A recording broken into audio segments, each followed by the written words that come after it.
Coming up tonight on CTV News, another aftershock hits Canterbury and big water projects planned for the region. Welcome to CTV News, I'm Kenetta Knight. Another big aftershock wakes and shakes Cantabrians. The tremor hit just after 3 this morning. Emily Cooper's been checking the reactions at the epicentre near Rolleston. A 5.3 magnitude earthquake rocked Christchurch early this morning. GNS Science reports the aftershock was centred 20 kilometres west of Christchurch at a depth of 15 kilometres, striking the city at 3:04 in the morning. GNS Science said the quake was widely felt around Canterbury. The aftershock is the second largest to strike, following the devastating 6.3 magnitude earthquake on February the 22nd. It is also the 25th earthquake Canterbury has had, measuring 5 or more on the Richter scale since the 7.1 magnitude quake on September the 4th. The quake sent stock flying at Rolleston New World, with staff in for a 5 a.m. clean-up. The quake was centred just behind me here at a depth of 15 kilometres. What residents in Rolleston are saying is that this was one of the heftiest aftershocks they've felt so far. It felt that it was coming from underneath us straight upwards rather than sort of, from a distance and coming in. And did you have much damage in your house? Well, no, fortunately, from previous quakes, everything's bolted to the wall, so just a couple of things that fell off, but no, not much damage. Yes, it felt like it rolled a bit more and was quite violent compared to other ones that I have felt. What was your reaction? I just woke up in the middle of the night and sat up and got a bit of a fright, but then after it finished, we managed to get back to sleep. What sort of damage did your place get? Just a few candles and photos falling off the wall and things like that, but nothing major. But different to previous aftershocks? Definitely compared to September and stuff like that. Obviously it wasn't as violent, but still felt different in a way that it was rolly and kind of shaky compared to, yeah. So what area do you live in? Burnham Springston. And how did the quake feel compared to other quakes aftershocks? We didn't feel a lot of aftershocks after February, but I think we felt them all from September. So it was quite a shock last night to feel that one so strong, because we haven't felt anything for so long. It was like, oh, scary, yeah. And Pete Smith was out this morning to ask the questions on everyone's minds. The street talk question of the day today is, do Cantabrians think that the Christchurch earthquake recovery is happening quickly enough? We're going to talk to the people of Mirrorvale and just see, do they think they're getting a fair bang for their buck? Do you think that the Canterbury earthquake recovery is happening quickly enough? At the end of the day, no, not really. I don't think so. To be honest, I don't really know because I don't go into town. No. I would say it is 50-50. It is, and it is not as well. Yeah, I think they're doing a pretty good job. I mean, the roads are definitely a lot better than they were. Been pretty impressed with roadworks. Well, I live out in the country, so I haven't been into the city yet. In my opinion, I don't think they could probably do it any quicker. The job is massive, and I think really they're doing the best that they can. It's a hell of a big job. Yes. You'd like faster, but it's a big job. Well, it will never be quick enough. It doesn't matter how fast it goes. People will always be dissatisfied with the speed. They don't realise the complications that are involved in it. Well, it doesn't appear to be, but no doubt there's a lot to be done. But no, I don't really know where they are at this stage. They're doing what they can. They're doing the effort they can, and we've got to commend them for it. What would you like to see happen now, then? I think I'd like to see houses rebuilt. I reckon we just need to start knocking some things down, get things moving. What are you missing most, Harry? Personally, I'm not missing anything. So you're not a central city person? No. No, because you're out in the suburbs, you've got a business. The city died for me some years ago. The town life, nightlife. The strip? Yeah, that too, yeah, exactly. Somewhere to go at night, Yeah. Just the cafes and things. But I actually spend a lot of time around this area, so I don't go into town a lot. The roads. What are you missing most? Yeah, I'd say the roads. A business? Yeah. Perhaps the shops in town. Yeah. Missing being a lot busier than I was. So it's had an effect obviously on you? Yeah. I mean, we had a lot of work in City Mall, which, obviously can't get in there now. I wanted to go to the movies yesterday. Good call, yeah, because I haven't plucked up courage to go yet either. No, I'm not keen to go into a big crowded room full of people and have an earthquake come through while I'm there. And you're managing to get round okay? It's better now. Yeah, just getting around is a lot harder these days. it is a bit of an annoyance, but what can you do? Well, I've been walking at the Northlands Mall, and it was pretty horrific coming down Russley Road. Is the city centre an important part of your life? No, I never go there. But it is to you. Yeah, I do visit it because I have so much Indian grocery shopping there, which I can't go nowadays. But I think they're open now, so yeah. And how's trade now, of course, you being in the suburbs? It's always been excellent for me. It's a bit extra. Yeah, there's a bit extra. Well, there we are. We've canvassed some opinion of Cantabrians, and by and large, they are very tolerant, aren't they, of what is happening, the pace it's happening at, and I think everybody recognises the enormity of the task ahead of them. Yes, we are missing the wee luxury things, aren't we? Like the strip. Interesting, won't go into a movie theatre, but hey, that's life. But by and large, Canterbury, I think you're handling it really, really well. We've now had just over 8 months of earthquakes and aftershocks. There's little wonder a national survey's found Christchurch residents are the most stressed in the country. 46% say they're stressed by the rebuild, insurance issues and the prospect of another disaster. But on City Life this morning, Dean Peter Beck says Cantabrians have immense resilience. I often talk about the Canterbury spirit, and it's certainly brought out the best of people, for many people. And it's often in the worst of times you see the best in people. And I've been quoted many times as saying, this was not an act of God, this was the planet doing what the planet does. But we've seen, from my perspective as a Christian, the act of God in the way in which people have reached out to one another, in the neighbourliness, the sharing, the willingness to sort of do things for each other. Student volunteer army, all those sorts of things where you've seen real compassion and care and courage. The urban search and rescue guys, they were just amazing, just wonderful what they did for us while they were here. And now that's continuing on. It's hard, it's frustrating. And we've got the winter coming on and people without homes and very damaged homes, keeping them warm and dry, people losing their livelihoods. All those things are major concerns for us. And I think there's stalwart efforts being made all across the board to support and help. That's what we should be doing as the people of Christchurch and Canterbury. And in a sense, that's what the cathedral has stood for as the spirit of the city, the immense outpouring when the cathedral came down from people all across the board and all across the world, that the cathedral somehow represents the spirit of our city. So we will rebuild it. How will it be rebuilt? Well, that's a good question. It's still early days, but certainly the mayor at the very beginning made a very strong pledge about rebuilding the cathedral, and so has the government, because it does symbolise the city and the soul of our city. So we've formed a project control group. We're just appointing a project manager, and now we have a look and see what are the options, what are the costs, all that kind of stuff that you'd have to necessarily do. We'd like to get it up and running alongside all the other things that have to be done in the city. Coming up after the break, one of the council's buildings closed and new pictures of the red zone.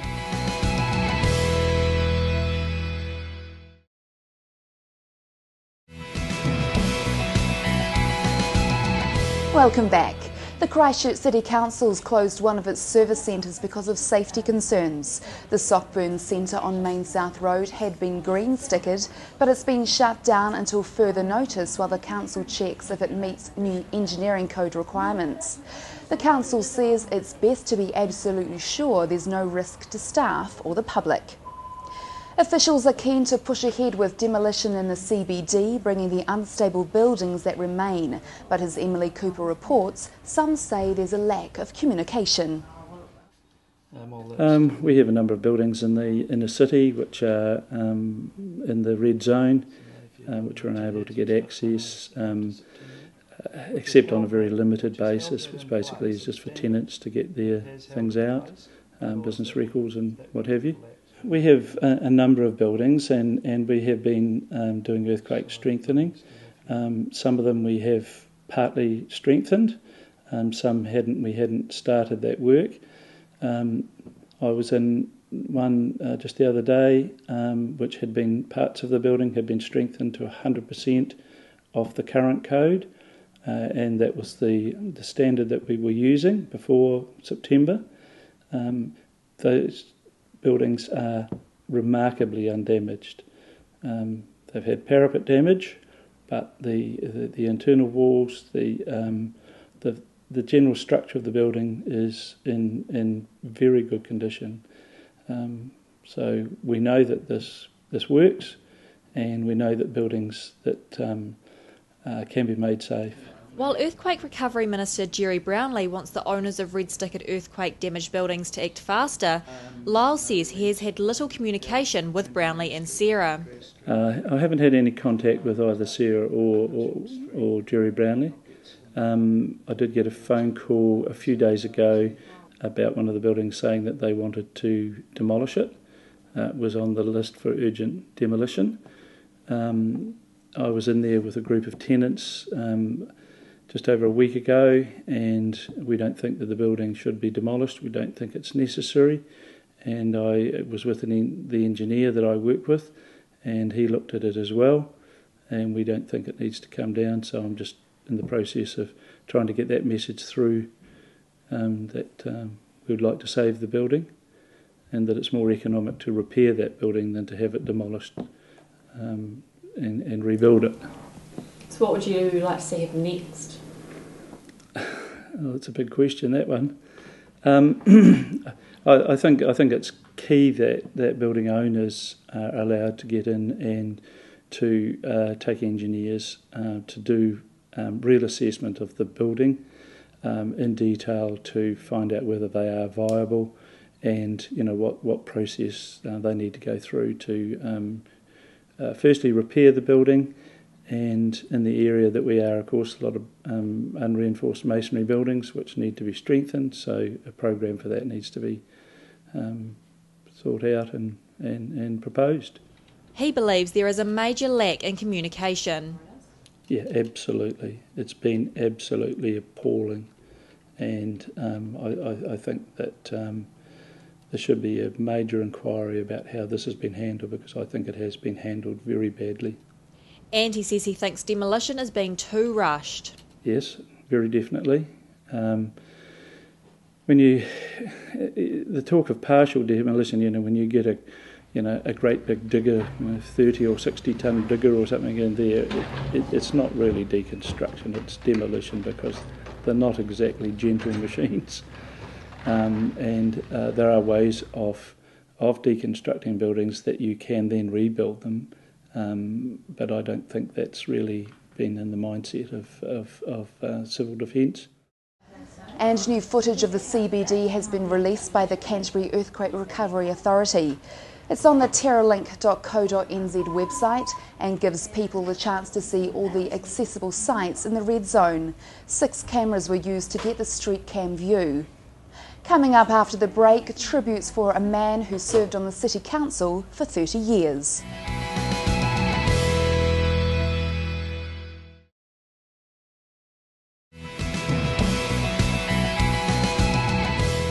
Welcome back.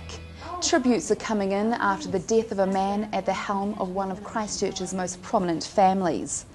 A funeral service will be held on Friday afternoon for former councillor and property developer Maurice Carter, who has died at the age of 93. He served the city for more than 30 years as a councillor and deputy mayor. His biggest legacy is probably as founder and head of the Carter Group, which helped grow suburbs like Brindwa and Burnside in the post-war housing boom. Yorkshire-born Maurice Carter worked until his 80s. His sons and grandson have followed him into civic duty. Local National MP Nikki Wagner spoke on City Life this morning about her initiatives for Christchurch. Well, of course, it's a tough time, but I think we've got something to look forward to. I'm particularly interested and excited about the initiatives about the redevelopment, particularly of our CBD. I live within the 4 avenues, so of course it's my hometown. But the Share an Idea initiative that the City Council's put forward, you can go on a website and share your ideas, but they're having an expo at CBS Arena this weekend, and I hope everybody goes along to see the ideas, to have a chat and to have their say. It is our city, this is our chance. I think about the fact that our city was a planned city. It wasn't something that just grew organically, but it was 160 years ago. So now we have an opportunity of Christchurch Mark II and Christchurch that's forward thinking. So tell me more about the Share an Idea campaign. Who can put forward the ideas? everybody and anybody can put forward their ideas, and you can go onto the website shareanidea.org.nz and see the ideas that other people have put forward. And the basic thing about that is it doesn't matter how weird and wacky the idea is, the practical stuff can come later. We just want to get the really good ideas, the inspiration of everybody, because we love our city. So tell me more about this expo this weekend. Well, the expo, I think it's from 10 to 4 or 10 to 6. There's going to be a lot of people there. There'll be a lot of displays, there'll be workshops, there'll be an opportunity for people to see what other ideas are up and to see whether they support them and what they can add to it. An awards ceremony today honoured Christchurch's top students. We're at Christchurch Boys High School where a one-day conference is being held for gifted and talented students from right around the province of Canterbury. They're 10 to 11-year-olds. Jeff Hodges is one of the guest speakers. Jeff, tell us a little bit of background to it. Well, I'm one of the speakers and the organiser of the programs. It's actually organised mostly through the work of Julie Arliss, who's a gifted and talented educator from the United Kingdom. And Julie has run gifted and talented programs for senior students, years 10, 11, 12, all throughout the United Kingdom, Oxford, Cambridge, and this is an opportunity to bring those skills that she has for educating gifted students to New Zealand and Australian audiences. The aims and object, what are you trying to achieve today? Well, Julie says that gifted students have a special need. They're a special needs group and that they're often overlooked. So often schools will just give gifted students more work to do, whereas what Julie suggests, the proper approach to gifted students is to stimulate and inspire them to really run with that intellect that they have through discussing issues and topics that will really stimulate their intelligence. So Julie specialises in philosophical concepts. So your intention is to raise the bar with them? Definitely, definitely, and to support the schools, because oftentimes the schools don't have the resources to provide this kind of quality intellectual stimulation for these gifted students. What's the atmosphere like in there today? It's electric. I was the second speaker, and we've got over 250 students in there, and you could hear a pin drop. It's just amazing. Imagine if you've got the top 10% of students in the whole of Canterbury region collected in one room. This is what we have. So they have a thirst to learn and achieve. A thirst to learn and achieve, and they're really soaking up the information that Julie and I have to offer. Now you've got to do something very special for Canterbury today, though. What's that? Oh, sorry, I forgot all about it. No, Julie has kindly offered to make a donation towards the Christchurch earthquake appeal. So she's got a cheque today to give to the appropriate people. Now you're from the Sunshine Coast of Australia, and your wake-up call at 3 o'clock this morning. Indeed, mate. It was very interesting. I didn't know whether to run out the motel or huddle under the table or what. But you guys are doing fantastic, and I got to give you 100% congratulations to Sarah Kirk and the people here at Christchurch Boys for sort of suggesting, hey, look, we want to run this and show that, hey, life goes on. So this is fantastic that you decided to do it. We, really, across the world, we have been impressed with the response of people in the city to the tragedy, the dreadful things that have unfolded here through no fault of anybody. This isn't a war, but it looks like you're living in a war zone. And given that many people are just not coming to this city because of the fear of more quakes, we thought, well, we're coming and we're going to support Christchurch. And we also decided that we would give all the profit from this conference to the earthquake appeal. So we'd like to make that donation.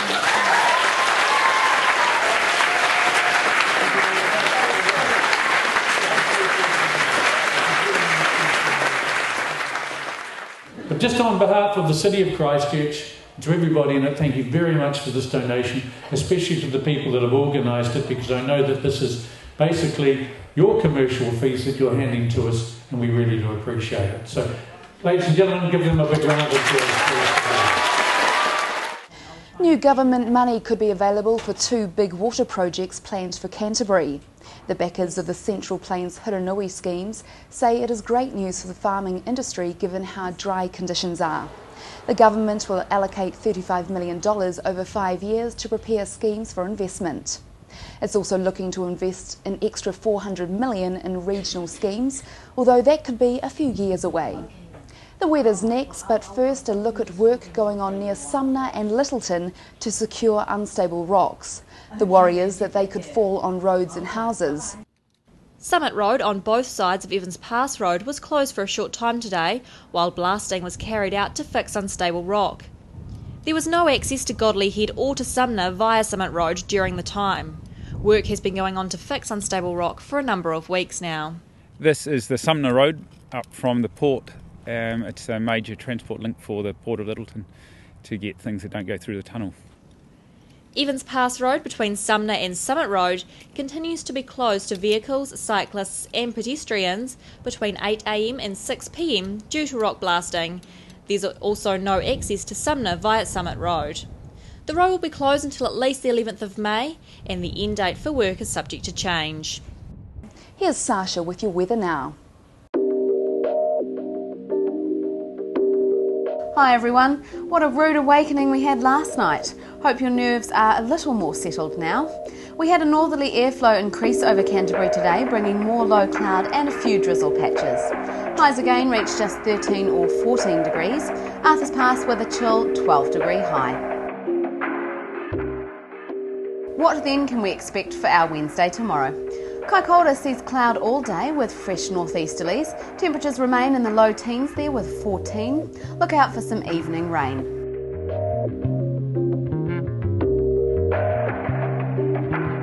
Cloudy and cool all day in Hanmer with fresh northeasterly winds. Walk the dog earlier rather than later as light rain is expected late afternoon. 14 is your high.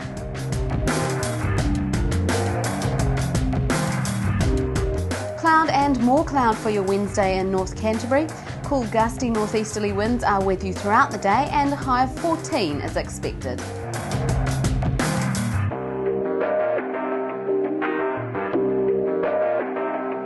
Scattered rain may develop late in the day in Christchurch, but otherwise it's a mostly dry and cloudy day. Cool breezy northeasterly winds, so make sure you dress warm. 14 is your high.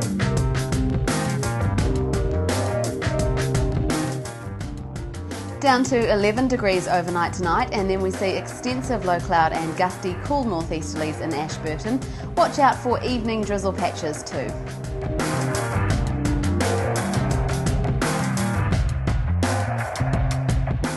Another rather dull day ahead in Timaru. Evening rain also forecast with fresh northeasterlies throughout the day. 14 is your high.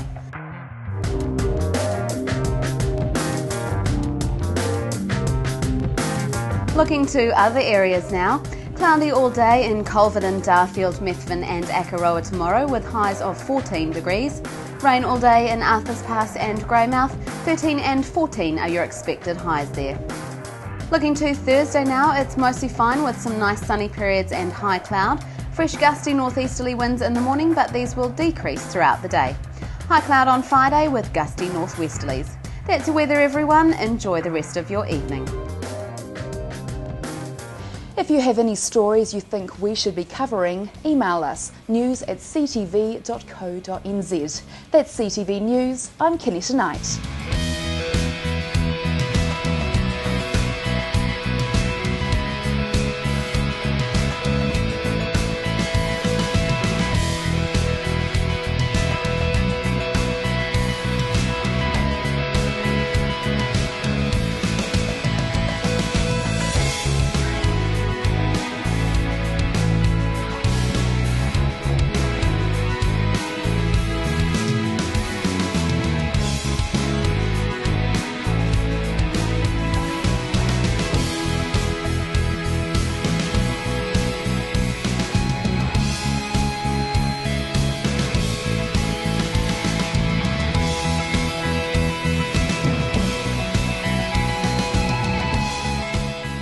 Supporting local content so you can see more of New Zealand on air.